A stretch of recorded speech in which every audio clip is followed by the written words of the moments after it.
You want to get to pre-coronavirus, that might not ever happen. COVID-19 will be here for the next 18 months or more.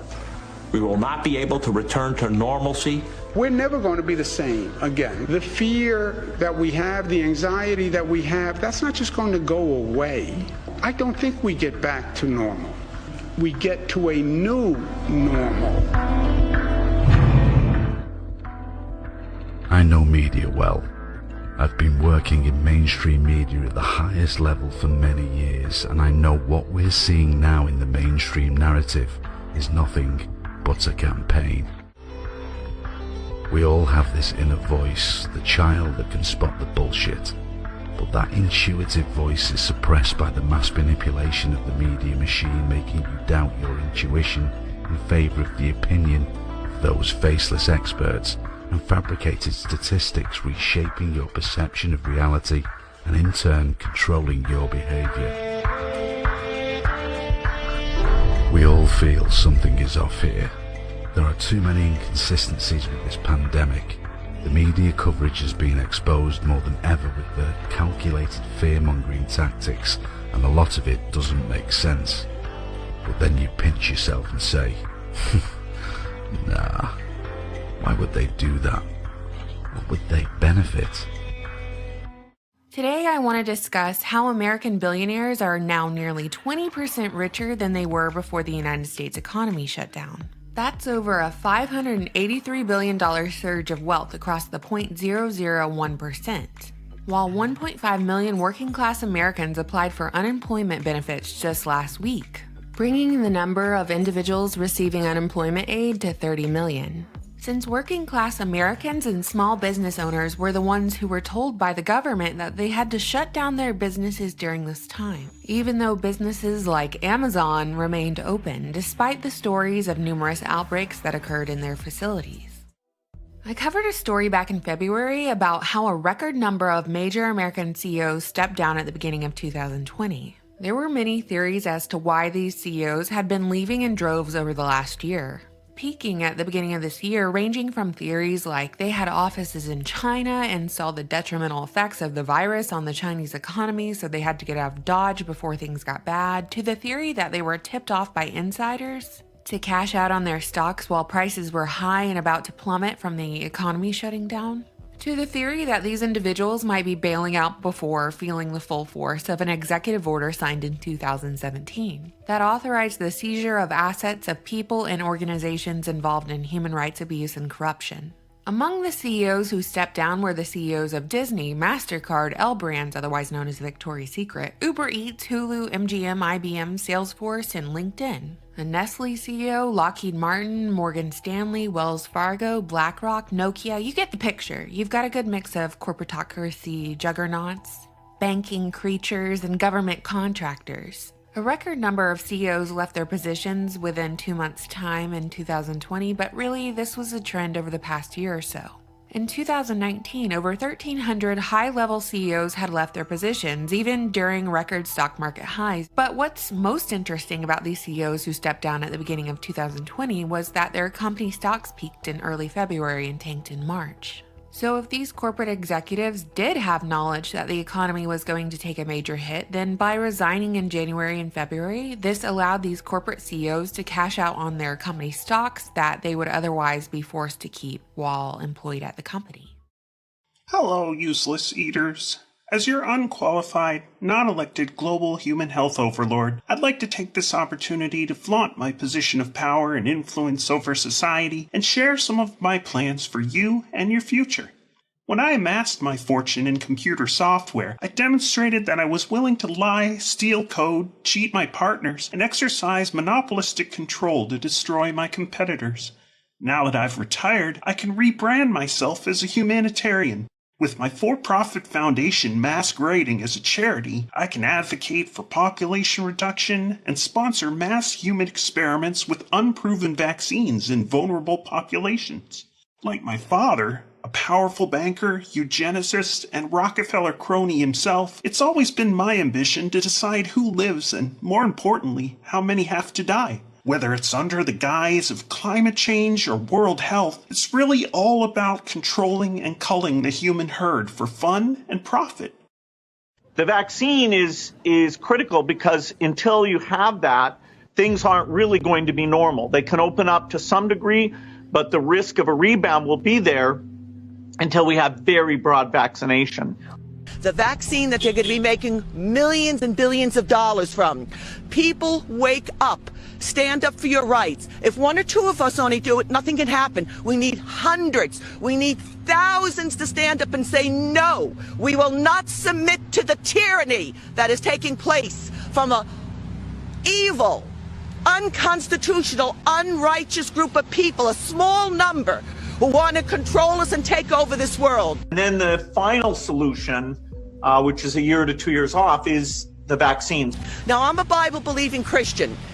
If the book of Revelation and tribulation is true, there may be certain things that we can't stop. It's got to be God's time frame, though, not theirs. And it still means we have the time, all of us. I think even if we know something bad's going to happen, I believe each and every one of us must stand up to evil, must stand up to what's wrong and fight for what is right and true. What we're actually seeing is the systematic implementation of the fall of the Republic and the rise of the corporation of the United States. Every major event is a step in the ladder to achieve that end. COVID is just another rung in the ladder, which is why there's a deliberate mixing of all the wordplay.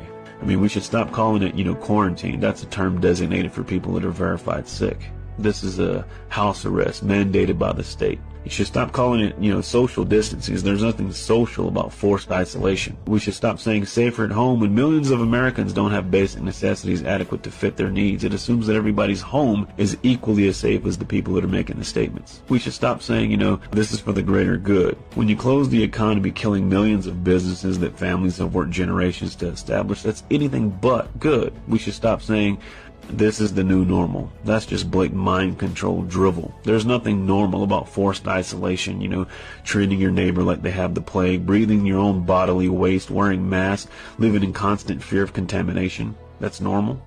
The real purpose of FEMA was to bring about the new world order in the United States. They are part of a bigger, wider agenda that includes Bill Gates, other billionaires throughout the world, Fauci, Burke, that you see standing beside Donald Trump mostly every day in these last few months.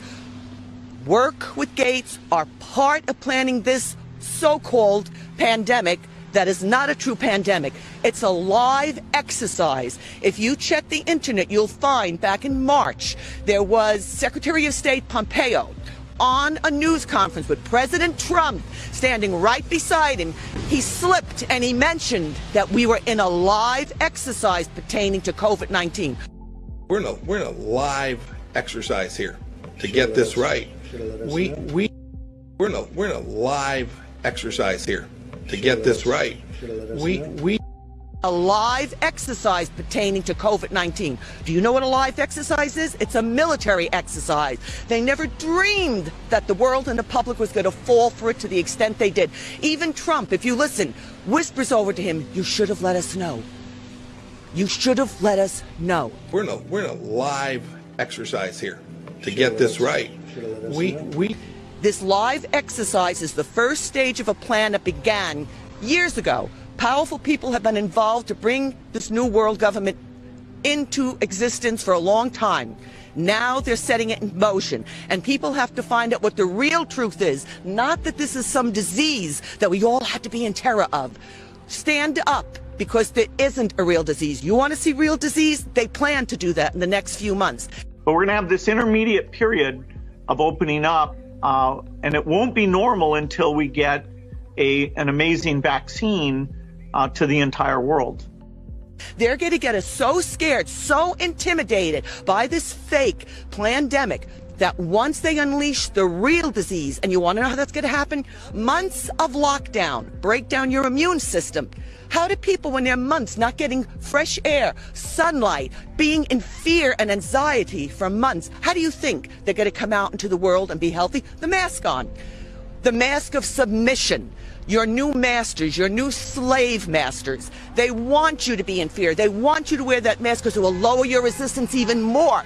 You'll have CO2, carbon dioxide, other things, unhealthy things that will affect your health. They want to weaken your immune system. In November of last year, I hosted Event 201, a war game simulation of a global pandemic. Leaders from private corporations, global banks, governments, and the media got together to strategize ways they could align in lockstep when responding to a worldwide health crisis. Using a coordinated campaign of fear-mongering, intimidation, social shaming, and economic blackmail, we realized that we could get around dangerous philosophies like individual liberty and national sovereignty. With an obedient population, we would be free to implement our own top-down solutions, like forced quarantines, social distancing, contact tracing, and mandatory testing, as a means to seize technocratic control of society. Moving right along, it was also at the beginning of the year that the richest people in the world were making big moves. Jeff Bezos unloaded $4.1 billion worth of Amazon shares in February. And Bill Gates stepped down from the Microsoft board of directors in March to pursue his own personal brand of philanthropy. On March 21, 2020, it was reported that Elon Musk and Jeff Bezos had asked for government funding to the tune of $5 billion in grants or loans to keep commercial space company employees on the job and launch facilities open. Since, of course, Elon Musk runs SpaceX and has a net worth of $42 billion, Jeff Bezos is founder of the aerospace company Blue Origin and has a reported net worth of $163 billion. Both Elon and Jeff Bezos wanted the IRS to give them cash for R&D or research and development tax credits. So the billionaires wanted government handouts while the rest of the United States was out of work and confined to their homes, receiving a measly $1,200 stimulus check. Not only that, but Jeff Bezos actually started a relief fund for his employees during this time that encouraged everyone to donate to his contracted employees and delivery drivers during the lockdown. So not only did Bezos, who is on track to become the world's first public trillionaire, ask for handouts from the government, but he also asked for donations from peasants to keep his employees paid. Keep in mind, the tiny mom-and-pop restaurant down the street from me gave away free food to those who were hungry during the lockdown, no questions asked. But billionaires asked for handouts from the public to fund their companies. Amazon has benefited from the pandemic more than any other retailer because the government decided Amazon facilities were essential and sold essential items. Meanwhile, the mom-and-pop hardware store down the road had to close. You know, like how the Walmart bakery stayed open, but the bakery owned by your cousin had to shut down because it wasn't essential. So with an increased demand for e-commerce as small businesses and in-person retail stores complied with statewide lockdown measures, Bezos' wealth grew in dollars more than any other billionaire. And isn't it interesting that all of these companies who had to ask for public and government handouts, cut hours, and lay off employees somehow found the funds to donate millions of dollars to organizations like Black Lives Matter?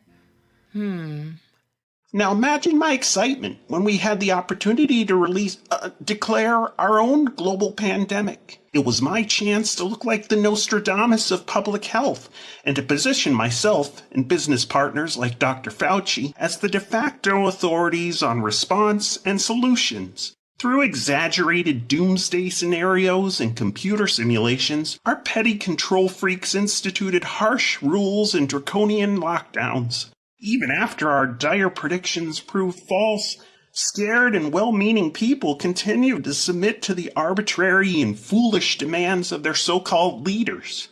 Having achieved global lockdown and medical martial law, we will continue to hold hostage your ability to congregate, work, travel, or do just about anything until we're prepared to roll out our bigger plan. I'd like to call this Pandemic 1, because believe me, we have others in the works. Our final solution is to have you begging for us to vaccinate, tag, and digitally track each one of you like livestock. Not only will my foundation enjoy legal immunity and trillions in profits, but these mandatory experimental vaccines will move us so much further down the road to absolute centralized global control. If only my good friend Jeffrey Epstein had been here to celebrate with me aboard the Lolita Express. A lot of people don't realize that the major media has been controlled for years, and more so even now. They are in the pockets of all these rich elitists, Trilateral Commission, Bilderberger Society. It's a multi-tier, starting with the pyramid that you see on our dollar bill, going down to this elite with numerous organizations that people used to laugh at. People used to laugh about these things, but they are in existence. They do exist, and now they're making themselves known in a way that people can start seeing that this is true. It wasn't conspiracy theories, and that's one of the things I love to say. I met people over the years who are involved with some of these projects, and they used to laugh at the ordinary people saying they're going to just think it's a conspiracy theory. Soon as you hear conspiracy theory, you know there's truth. There's something that they don't want you to know. Now, as far as Judy is concerned, look what happened to her. They could go into her college record, who was in the film Plandemic, who has been exposing what was done. She was in prison for this. Her life has been ruined, and yet she has the guts to come out here and to warn people of what her part was within the Fauci organization and the dangers of these vaccines that they're creating with biometrics in it. You understand, don't take this vaccine. And what they're doing to her as far as the media is concerned, a lot of people don't realize they can change the record. They could destroy your life and the internet, change your school records, change your college records, change the scenario of events of your life, and somebody goes online and they think that's the truth. See, this is the danger when the media is given that kind of power. So don't believe everything you're seeing in the mainstream media. The mainstream media is following the agenda. Some of them willingly, others because they were threatened and they're afraid, but they're all part of the plandemic. We aren't pressured to test for flu, but ER doctors now, my friends that I talk to say, you know, it's interesting, when I'm writing up my death report, I'm being pressured to add COVID. Why is that? Why are we being pressured to add COVID to maybe increase the numbers and make it look a little bit worse than it is? I think so. Last night, the doctor's video, the one you just saw, was pulled off of YouTube. The only justification for taking it down was that the two physicians on screen had reached different conclusions from the people currently in charge. YouTube and its parent company Google have now officially banned dissent. The CEO of YouTube admitted that openly. And it's time for everyone to wake up. There's going to be other people like Judy trying to stand up. There's many doctors. People, why they're still online, search the internet. You can find the truth and the information there. Don't be afraid to stand up for your rights and to stand up against COVID-19. COVID-19 is a planned pandemic. And now it's come out that the 5 wealthiest Americans, Jeff Bezos, Bill Gates, Mark Zuckerberg, Warren Buffett, and Larry Ellison, saw their wealth grow by a total of $101 billion over the last few months. And I wanted to discuss this today because it's like nobody cares. I think y'all care, but no one else does. They're happy working 40 plus hours a week at their job that barely pays the bills as long as they have their phone with Instagram or TikTok on it and the television playing Netflix and 31 flavors of Baskin-Robbins ice cream to choose from. But beyond that, they don't care. So I'm just sitting over here wondering how to rephrase this. $583 billion of wealth has been transferred from the 99.99% to the 0.001% in a matter of months.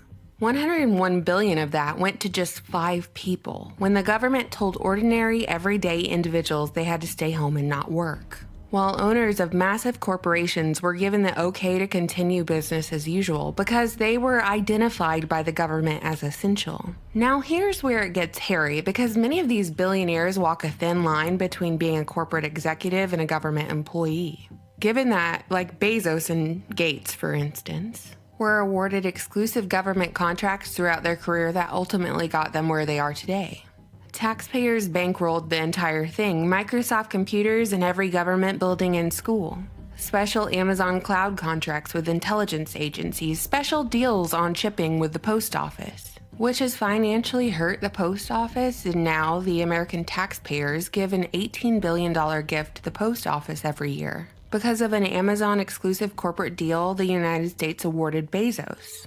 I think it's safe to say that Bezos has a vested interest in keeping this lockdown going because he's the only retail ball game in town. Just like Bill Gates has a vested interest in keeping this lockdown going because he's invested in the cure for the virus. And those are just 2 billionaires that I'm mentioning. We're not even covering billionaires in the arenas of medicine, healthcare, technology, who most certainly have a vested interest in keeping countries locked down. At least that's what's going through my mind as I'm watching the media push corona numbers to the forefront as coverage of racism and riots die down. Because it's really looking like corona is coming back in full force after states have slowly opened back up.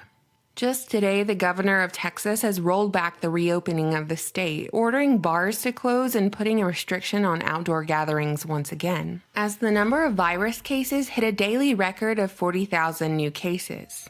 Now, what does it mean if states slow their openings? What does it mean if states lock down again? For one, it means even more wealth from the 99.99% gets transferred to the 0.001% based on the pattern that emerged in March. So remember, global citizens, this will end when I say it ends. Could be a year, maybe 2 years, maybe never. I guarantee that if we have our way, it will be at least until you're not able to do anything to stop it. Just surrender your personal freedom and common sense to our fear merchants in government and the media, because none of this works unless you all go along with it. Now get this, there's some ironies that are here, right? A society that kills millions of babies a year for convenience has shut itself down to prevent adults from dying. People that on the one hand slaughter babies in the womb by the millions are now preaching to the masses about the sanctity of human life. It's double speak, double talk. It's the two doctrine policy. One for the initiated, one for the uninitiated. One for the inner circle, another for the masses. It's like saying, if I violate the stay-at-home order, I can be arrested, but you're letting convicted criminals out of prison so they don't get coronavirus. If there's a real pandemic, does it require faulty virus models, rigged test results, 81% false positives, inaccurate news reporting, staged hospital overruns, manipulated death certificates? Nope. I never dreamed that this extent of events, this chain of events would be happening the way it is now, because so many things are happening in hospitals now where if you do your due diligence, you'll find that a lot of deaths are being attributed to COVID-19 because they need to up the numbers. If anything tests positive, that there could be a potential of COVID-19. And corona, that's a flu, that's a cold. We all have that virus in our system. We've all had it at some time in our life. So naturally, it's going to show up in any test. And most of these tests are not accurate anyhow. Again, this is all part of it. You go into a hospital, doctors are being forced or either willingly going along because of the money. They can't practice regular medicine anymore. It's only for COVID patients. So they're getting $13,000 per bed, and if they put the patient on a ventilator, $39,000. That ventilator ultimately is going to kill that patient because it's the wrong treatment for most of them. So people wake up. Stop being afraid. Do your due diligence. Don't just believe what I'm saying. Go online before they pull everything down, because the plan is for 24/7. The media is just going to be COVID-19, making you afraid of COVID-19, that you have to take this vaccine and you're all going to go lining up like sheep. And once you get that vaccine, it will make you sick. It will make you sick, because part of this plan is to depopulate the earth, to get the numbers down, to kill people. They want to kill us. And I hate to say this, but I have to be blunt, because this is a time for truth and bluntness, not to be afraid to speak the truth. They want to get rid of us. They want just a small number of people left on the earth to serve them, this 1% of the 1% that is taking over right now. All the world is having this happen. It isn't just here in America, but they have to destroy America. They cannot fully complete this plan until they bring America completely down, and that's what the plan is. They're trying to destroy the food chain.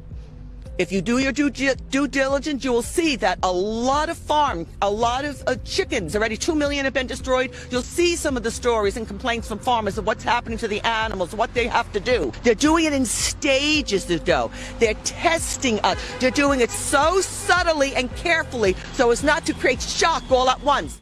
If the virus is so deadly, why hasn't it wiped out the homeless who don't social distance, wash themselves regularly, let alone, live in or have access to a sterile environment? Last year, 1.5 million people died of tuberculosis. Why were you not wearing a mask during the tuberculosis pandemic? Because the mainstream media didn't tell you to wear a mask, right? Because though 1.5 million people died from tuberculosis, there was no tuberculosis pandemic, any more than there's a coronavirus pandemic. What you're really participating in is a beta test for AI systems and facial recognition. See, these cameras work best when people are, distance apart.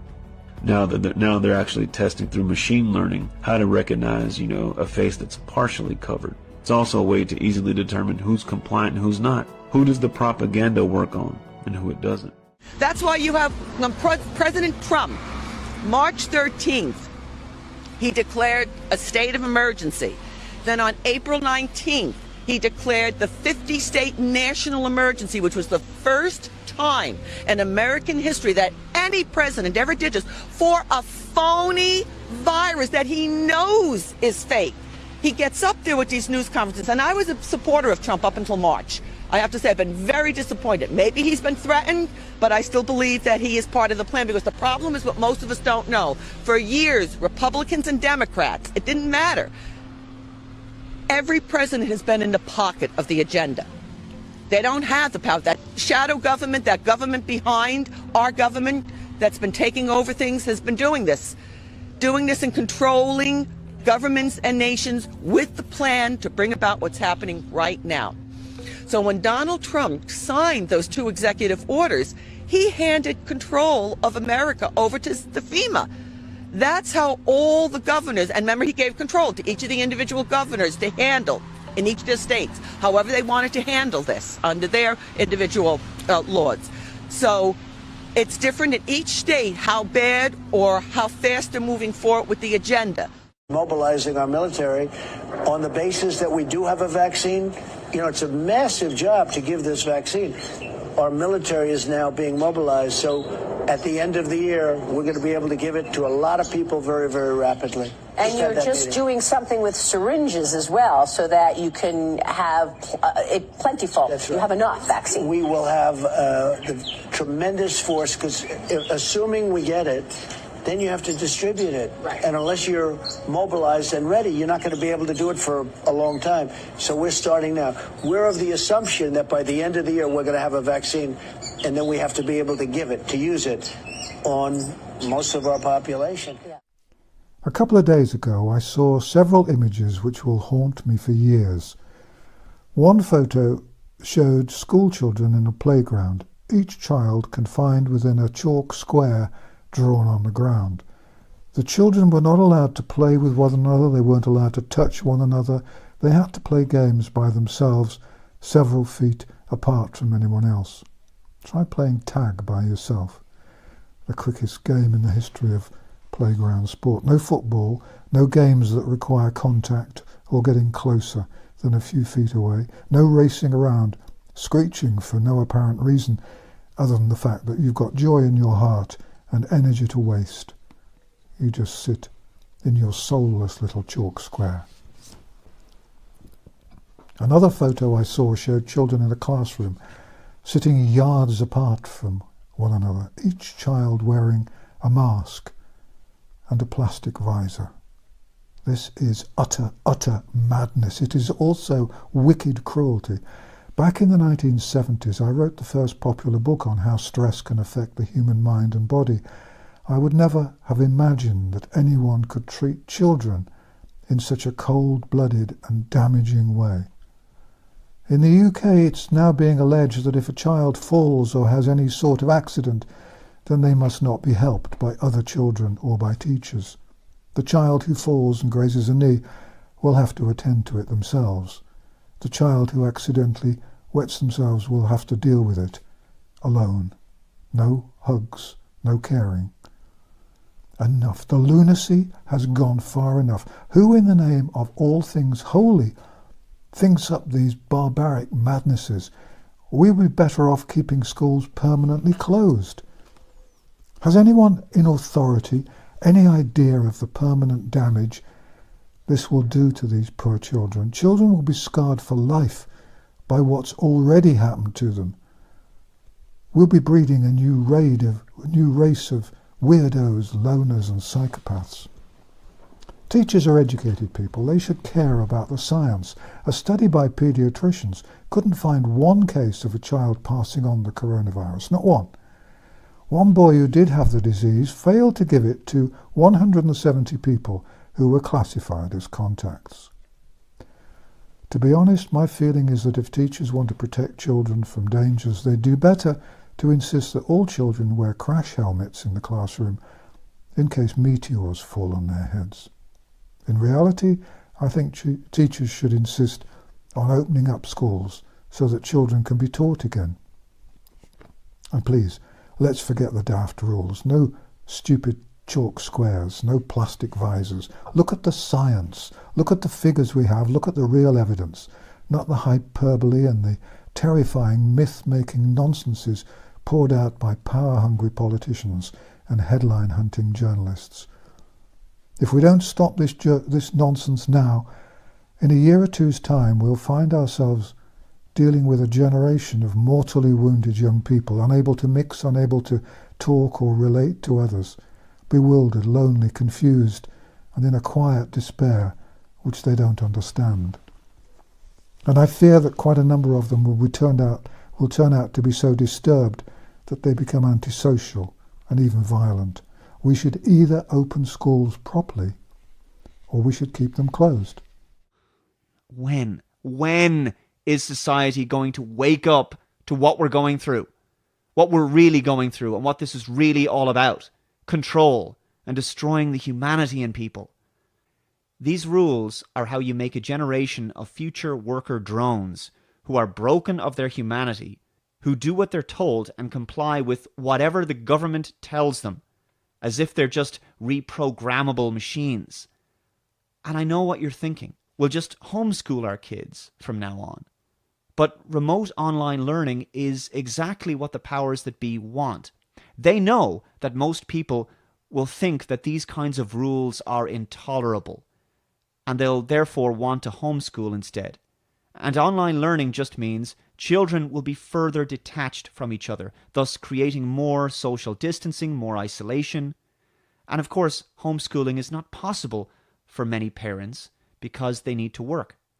So my point here is that while it may be an election year, and you might engage in heated debates with your Democratic or Republican counterparts, or even engage in arguments over White Lives Matter versus Black Lives Matter versus All Lives Matter, Asian Lives Matter, Blue Lives Matter, none of it actually matters. The media, owned by corporations and individuals who have no loyalty to our nation, peddle this great lie, this enormous myth that anyone can achieve this American dream of wealth and success. But look around. I would bet that nearly everyone you know is a wage slave who owns nothing in their possession, not their car, house, or education. Yet somehow we've all been conned into blaming each other, regular everyday people, for our problems. No, it's white people's fault. No, it's the Democrats' fault. No, it's the alt-right's fault. No, it's illegal immigrants' fault. When really, it's everybody's fault. We've got to have some accountability here. It's everyone's fault who doesn't realize we're knee-deep in a game of Monopoly as this lockdown continues.